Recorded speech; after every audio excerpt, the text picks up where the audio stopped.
Olá, meu nome é Ana e há 12 anos me tornei mãe adotiva de um filho gay. Na época em que tive meu filho, eu tinha, se não me engano, 43 anos, agora tenho 55. Então, consequentemente, Mitya ainda não tinha 20 anos, ele devia ter uns 18, 17.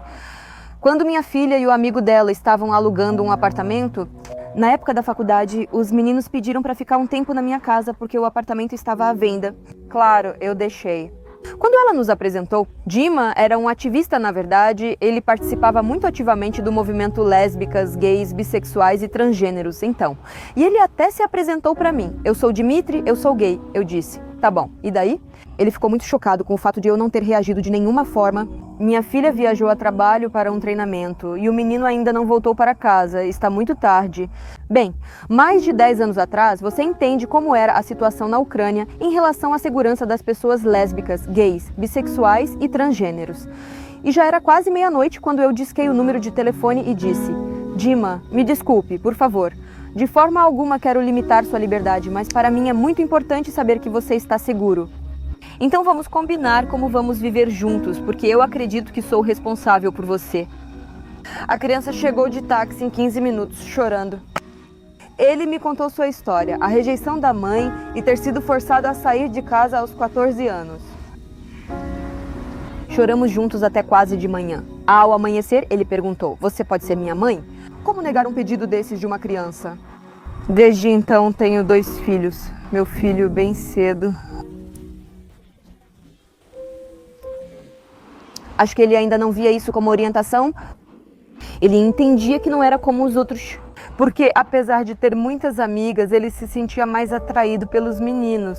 Aos 14 anos ele se assumiu. Aos 14 anos ele não foi aceito. Aos 14 anos ele foi forçado a sair de casa. A mãe disse, pensei que tinha 2 filhos, mas na verdade tenho uma filha e um filho. Bem, isso é a coisa mais leve que ela disse, entende? Até hoje o rapaz ainda sente dor, até hoje ele não consegue contar sem chorar. É esse o não aceitação que aconteceu. A filha o aceitou e o aceita maravilhosamente. Naquela época minha mãe ainda estava viva. Depois de uma conversa de 1h30 com Dima, e por que aconteceu essa conversa? Porque ela me fazia perguntas, não sabe como? Mas como? E o quê? Eu disse, mãe, olha, eu não sou gay, eu não sei as respostas para essas perguntas. Eles ficaram conversando por 1h30 sobre o que conversaram, eu não sei. Depois minha mãe de 67 anos saiu e disse, esse é nosso filho. Desde então a chamam de ativista das sombras. Sim, o defensor mais fervoroso nos banquinhos simplesmente não estava lá. Mulheres aposentadas com 60 anos ou mais e ensino superior eram iluminadas por minha mãe. Como é correto dizer que não é homossexualista, e sim homossexual. E que, desculpe pela expressão inadequada, os viados estão no parlamento, mas esses aqui são apenas gays, caras incríveis. Todo o meu prédio de 17 andares sabia o que era sair do armário, o que era outing. Meu primeiro casamento com o pai da Nastya durou 23 anos. Nos separamos e hoje somos grandes amigos. Então, eu tive um segundo namorado e já estamos praticamente juntos há 13 anos.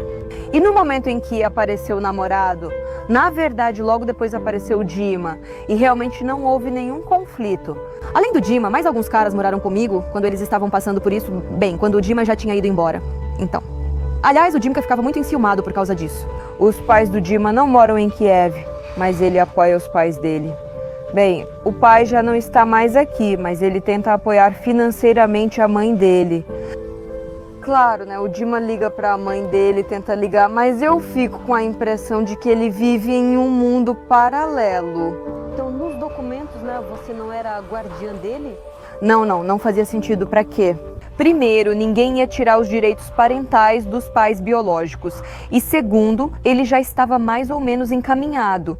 Ele precisava de apoio moral, precisava de um lugar para morar, precisava de ajuda justamente nisso. A criança, antes de tudo, quando faz o coming out, espera receber do pai ou da mãe apoio, palavras de amor. Mesmo que você esteja em choque, mesmo que não entenda, não aceite, por favor, não afaste seu filho, abrace-o, converse com ele. Não pense que isso é algum tipo de perversão.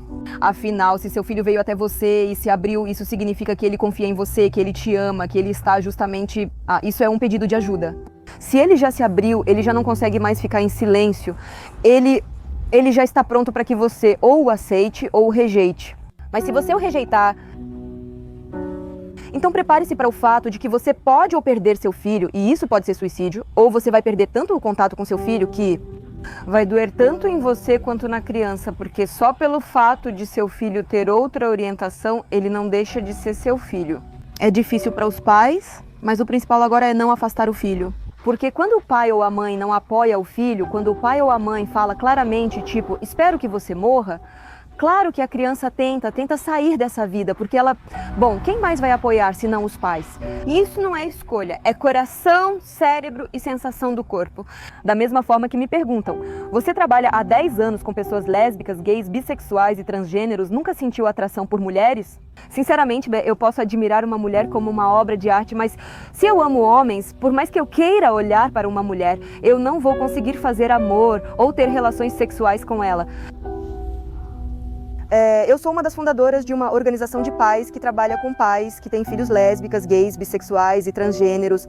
As primeiras perguntas eram, claro, faça um upgrade no meu filho para as configurações de fábrica, como eu curo meu filho, o que eu faço com isso? E como eu vou contar isso para os vizinhos, para os parentes, para os amigos? Agora, as perguntas são mais sobre segurança.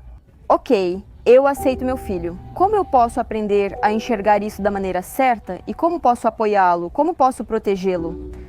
Houveram histórias muito estranhas e também casos que, na verdade, não são públicos.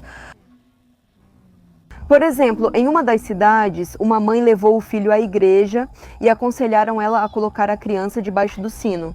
Houve momentos de exorcismo, então os pais recorriam a extremos. Durante a União Soviética não tínhamos sexo e os estereótipos eram muito fortes, então não se falava sobre lésbicas, gays, bissexuais e transgêneros. Temos mais uma opção na organização, chamada de brincadeira mamoterapia. Quando pais aceitam e estão sentados, chegam crianças cujos pais não aceitam perguntando: por que vocês são assim e minha mãe não? Eu não sei o que responder para as crianças nessa pergunta e elas vêm e dizem: posso pelo menos te dar um abraço? Isso é tão importante para elas que pelo menos um pai de outra pessoa as apoie, nem que seja com um toque ou simplesmente com um apoio moral. Bem, até agora eu não consigo me acostumar com isso, já faz 10 anos e eu ainda não consigo me acostumar. Meu filho sofria bullying na escola? Nem vou te contar sobre isso, porque de certa forma a Mitya tentava falar menos sobre isso. O menino é muito ativo, muito enérgico, muito talentoso, bonito. Essas histórias também não são muito contadas para a mãe. Mesmo morando juntos, ele trazia e apresentava seus namorados. Eram pessoas muito interessantes e simpáticas. Os namorados do Dima reagiam a mim com total tranquilidade, porque na verdade a maioria deles também era ativista e já me conheciam há anos. Alguns sim, ou conheciam bem minha filha, pois Nastya foi psicóloga por muito tempo, principalmente de pessoas lésbicas, gays, bissexuais e transgêneros que frequentemente diziam: por que você não é minha mãe? Muitas vezes ficavam admirados. Até alguns anos atrás, e com certeza há 5 anos, era bastante difícil ser uma ativista lésbicas, gays, bissexuais e transgêneros na Ucrânia. Mas uma das situações quando tanto a filha quanto o filho acabaram encontrando jovens com atitudes agressivas. Entraram garotos de camisa preta usando balaclavas e começaram a bater. Eles também foram atingidos por spray de pimenta. Ou seja, eles tiveram que procurar um hospital. E depois que os meninos fizeram uma denúncia à polícia, tudo isso foi deixado de lado e não resultou em nada. E é por isso que eles, junto com a minha filha, ficam muito preocupados comigo quando eu vou participar de algum protesto, dar uma entrevista ou ir a uma marcha. Principalmente Dima fica preocupado com isso, porque ele diz: eu nunca vou me perdoar se vocês sofrerem por minha causa. Dima se mudou para os Estados Unidos, acho que já faz uns 5 anos. Sabe, é muito difícil ser, além de tudo, o Stirlitz da sua própria família, né? Esconder tudo e do mesmo jeito no seu próprio país. Você não pode nem andar de mãos dadas ou sentar tranquilo com seu namorado ou namorada em um restaurante. Bom, para as meninas é um pouquinho, felizmente, mais fácil. Por isso, quando você se muda para a América, sente uma certa liberdade. Eu não sei, né? Passei 10 dias em uma viagem de trabalho na América e senti que sorri todos os dias. A única coisa é que ele, claro, sente muita saudade. Ele brinca dizendo: sinto falta das pessoas e sinto falta da nossa cozinha, onde sentávamos, tomávamos chá toda noite, conversávamos sobre o que aconteceu no dia anterior. Isso era muito importante, porque antes simplesmente não existia, e é disso que ele sente falta. Bem, agora já passou muito mais tempo, eu acho. Embora eu tenha perguntado, você quer vir para a Ucrânia? Ele disse, bem, assim que houver essa possibilidade, quando eu tiver cidadania, claro, eu gostaria de passear por lá. Sim, Dima tem uma parceira e estão juntos há quase 5 anos. Em 2019, fui convidado para o World Pride, onde celebravam 50 anos do movimento de pais lésbicas, gays, bissexuais e transgêneros. Ele sentia que devia pagar minha viagem e ainda trabalhava à noite para isso. E a primeira coisa que o namorado dele me disse quando me encontrou foi: eu agradeço por você ter apoiado ele naquele momento difícil. Quando ele me apresentava aos colegas, repetia, essa é minha mãe, para cada um. E isso, bem, isso não tem preço. Dima e Felipe me chamam de Mamãe Nhânia. Ficamos amigas no Facebook e Felipe logo passou a me chamar assim. É difícil prever quanto tempo nossos países levarão para alcançar o respeito às pessoas que há na Europa. Ficamos fechados atrás da cortina por muito tempo. Mas nossos parceiros estrangeiros dizem que, na verdade, tudo isso está acontecendo na Ucrânia até mais rápido do que na Europa.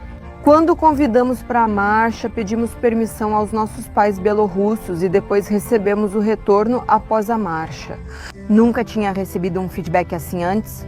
Quando os pais bielorrussos, com lágrimas nos olhos, diziam: como vocês são sortudos, podem caminhar com seus filhos e a polícia protege vocês. Percebi que algo está mudando aqui, está acontecendo, mesmo devagar, às vezes avançando e às vezes regredindo. Mas ainda assim, esperamos que tanto na Ucrânia quanto na Bielorrússia nós cheguemos aos valores europeus. Ser mãe de um filho gay é, antes de tudo, aceitar seu filho como ele é,